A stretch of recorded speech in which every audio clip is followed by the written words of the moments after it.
How did you wind up hurting your neck? Is that from music? It was from headbanging. Really? Yeah, I had been headbanging for so long. I got degenerative disc disease in my neck, and then I have there's two forms of stenosis. Stenosis. There's the one where the bone closes in on the nerve, and then there's the other one where the nerve swells up inside of the hole. So I have both of those, and they were going to do, I think it's called a framinectomy or something like that, a frenectomy or something, where they go back in and they bore a hole around the nerve, and I said, no way. I was in the emergency room, and I was, it was right near my birthday, and we were supposed to play Yankee Stadium with the Big Four. And I couldn't move my arm. It had frozen. And I went in, and the guy said, you need emergency surgery right now. You're probably not going to walk again.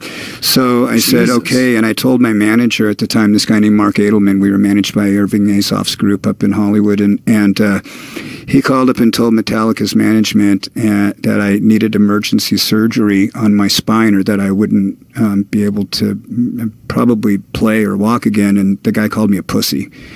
And I thought, oh boy, Jesus Christ! What a bad manager. Yeah. So, my God, they gave me a shot. They fixed me up. I flew out there. I drove to the stage in a golf cart with a neck brace on. All over the stage there was paper that said, "Don't headbang," because my neck was barely holding on. And then I went home, and I went to Marina Del Rey, I should say, and had my neck fused together. It took a long time. I still have that neck brace. I need it from time to time because, you know, my neck kind of leans forward a little bit. All the headbanging and stuff has made these muscles in here really disproportionate because they had to go through the front in order to get to the bone here. And this muscle in the front is much like a corset. So they pulled it aside, and this side had to come across farther because they had to go in here. So when all these muscles grew back, they kind of grew in sideways, and then they had to grow over. So there's all this, you know, weird stuff. These two lines coming down right here are a byproduct of trying to stretch a lot, you know, and I don't mind about getting old, but I do mind getting stiff.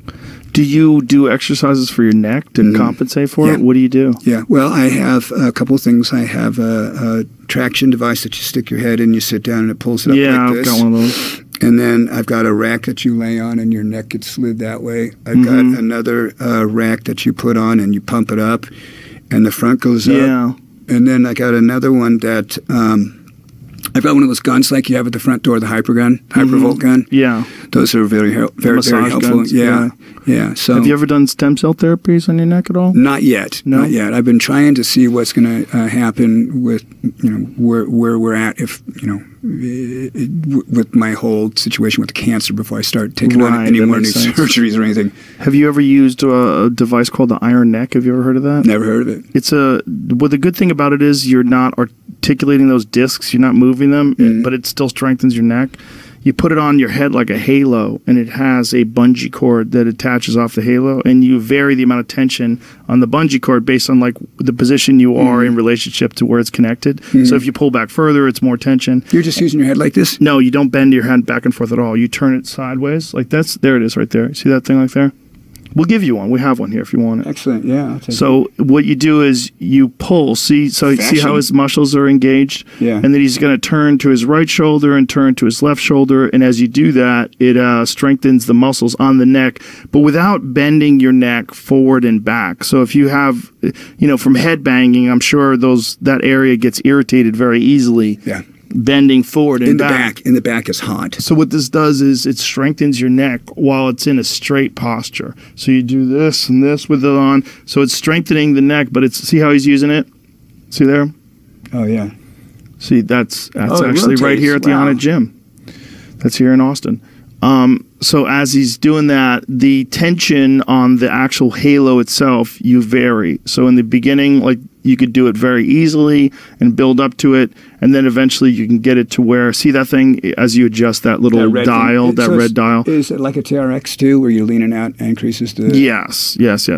And also, because it's a bungee cord, it's a direct connection to the amount of tension. It's just directly proportionate to how far you pull it backwards. Crazy. Yeah, it's great. So see how he's doing this? That's they call that the Stevie Ray. Or the Ray Charles, rather, excuse me. Yeah, I meant Ray Charles. So as you, because, you know, Ray Charles used to move his head like that.